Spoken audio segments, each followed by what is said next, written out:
dito naman tayo sa ating update. And the reason I'm updating is malalaman nyo later. So, sa ating laptop, wala pa namang bago or nothing. Okay pa naman siya as of the moment.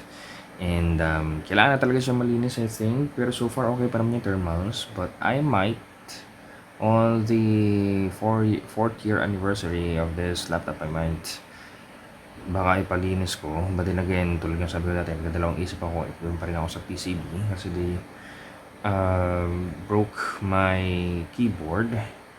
Though napabuti naman siya. Let's see. I hope na hindi masira yung ibang parts. I'll just simply ask them to be really careful with it na maglilinis. And yeah. Kasi so far, sila na talaga maasahan ko in terms of thermals and also sa linis talaga.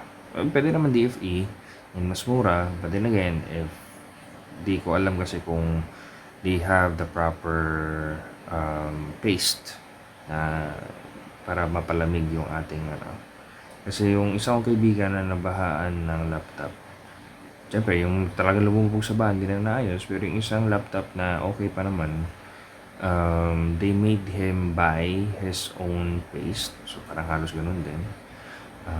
But yeah, let's see. I'll just update you once na nangyari yan on the 4th year of our laptop. So in answer momentum 4, nagdalawang isip ako if I would update to the new one. Wala pa naman tayong pera, pero pag magkapera tayo, the reason behind is yung battery na pwede mong palitan, diba? Mas pang matagalan siya. And yun lang. Actually, well, some updates are okay naman daw so far sa mga napapanood ko mga reviews is slight but meaningful update from Momentum 4. It would take another 4 or 3 years na naman para makita natin yung Momentum 6, but then again, I'm able to use my Momentum 4 now via 3.5, and I'm really looking for a headset magagamit ko outside, so madadala-dala ganyan. Then again, if I am to be married, di na ako lagi makaka-headset kasi kailangan mo siyang kausap lagi. Then again, we'll see. December 23, this is our mic. Okay pa naman, pero ang software, hirap pa rin gamitin. Ang ating cooling pad, okay pa naman, but I think I need to replace it, and I would see if replacing it would help with my thermals, and if so, baka hindi ko na masyadong kailangan magpalinis, lalo na if I will be changing it with something na may filter. But then again, palinis pa rin tayo from time to time, if not every 6 months, at least a year. Then sa ating deco, it is good. Medyo minsan mainit kasi mainit din dito, so mainit siya. I'm being careful na hindi siya masira.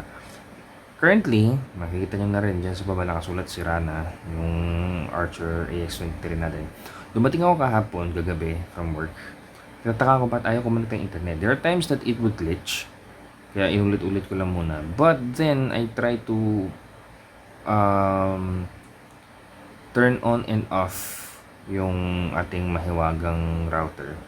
And to my sadness, ayaw na talaga niya mag-on. So, the fry yung chip siguro sa sobrang init. I don't know. I really don't know what happened. But then again, ano talaga, at least we know. Hindi siya pang matagalan. So, 2 years and 8 months compared to sa 3 years and 3 months. Diba? That's the Deco and that's the Archer. Mas maganda siguro thermals ni Deco.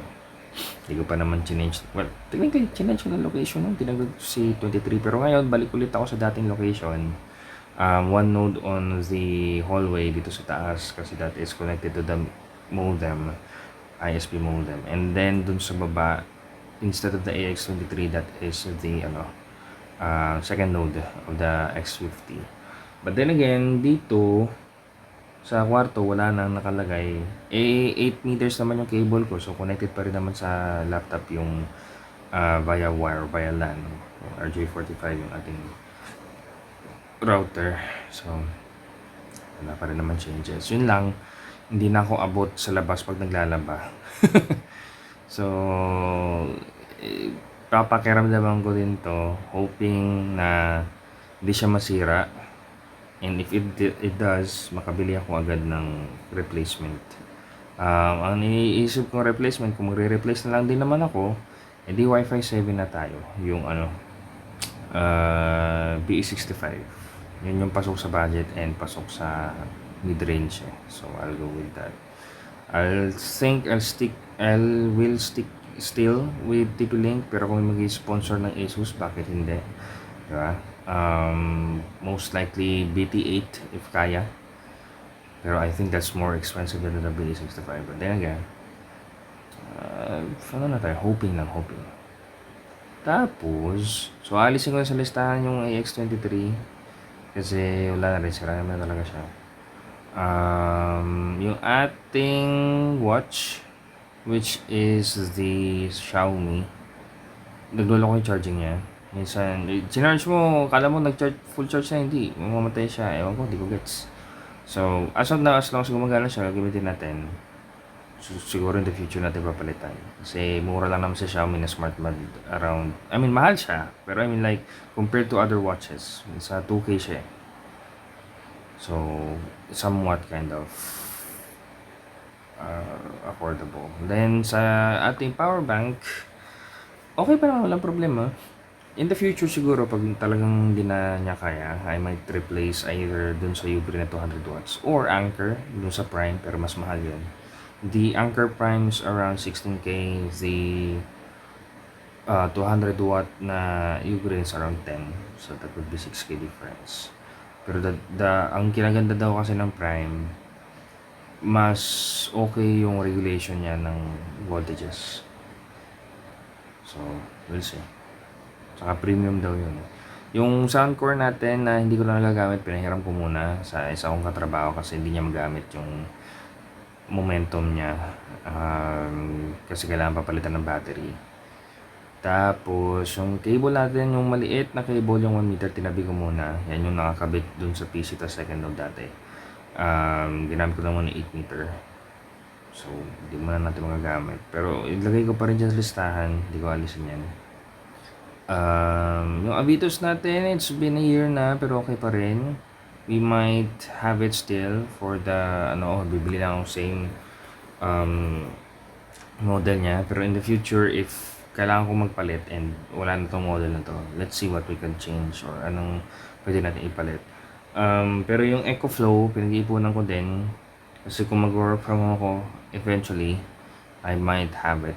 I might need it. And si EcoFlow din, magagamit natin ng matagal. Pero yun, doon lang ako na the more money we spend, minsan parang mas nakakatakot. Kasi, syempre, pag nasira agad, pangit tong ROI mo. So, yeah. But, ito lang kasi, if they say that the product can do it, then, if it would destroy the product, they should put a disclaimer. Hindi yung, sige, pwede mo lublob sa tubig. Siyempre, yung mga tao, tuwan-tuwa, pwede mo lublob sa tubig, then nilublob sa tubig, nasira agad. Diba? Dapat they should educate their consumers or their audience or their customers. But also in the same time, us, we really have that personal, dapat sa ating parang alam na natin, dapat educate natin sarili natin. But then again, kasi how can we know na yung feature na gusto namin na nilagay nyo sa produkto nyo is something that will destroy the product, diba? Kasi there are products that have the same feature that we need or we want, and then it really is built for that. In other words, tatagal talaga siya. Pero meron din mga produkto na inilagay lang yun para masabing meron sila, then it is destroying the product.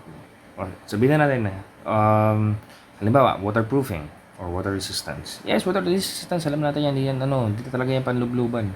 But then again, there will be folks uneducated or tamad mag-learn na they would ilulublub talaga nila yung phone nila.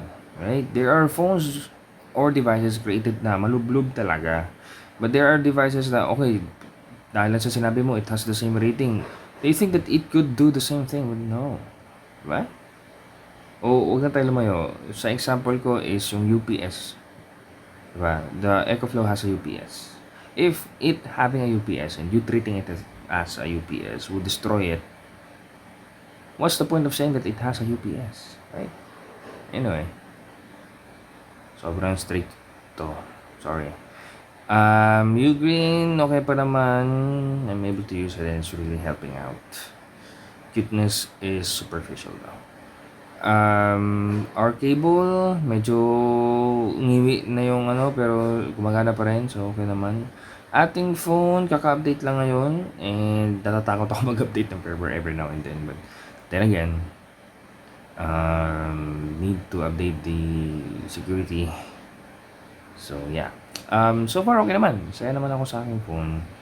Nabili siya ng mura, kaya thankful ako kay Lord na it's cheap, but also in the same time it is functioning the way I want it. Compared to my previous phone na hindi ako makapag ng signal. Ngayon may mga signal na sa mga places na wala signal before. And yeah, thankful. If magkapera, I might upgrade. We'll see. S27. Check natin yung bagong phone next year. But then again, kung hindi naman kailangan, then walang problem. Hindi natin kailangan, then hindi kailangan.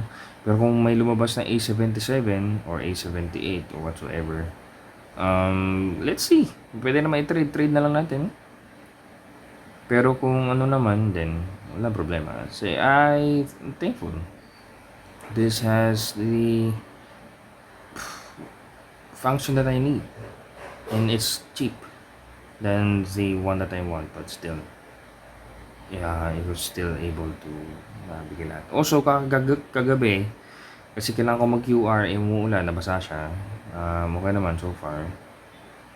I hope na hindi siya mabasa ulit. Kahit na nakalagay na IP68 or na water resistant siya, I will not risk. Sorry. Yung A73 ko nahulog sa drum na tubig yun, okay pa rin naman siya. But again, if it is something na pwedeng iwasan na lang. Hindi porket kaya niyang gawin. And we all know na hindi naman dapat. So, diba? Dahil sa tubig dagat, please lang. Okay, anyway. Hanggang doon lang muna. We'll update you next month siguro regarding to sa linis natin. And then, let's see what else happens. Thank you.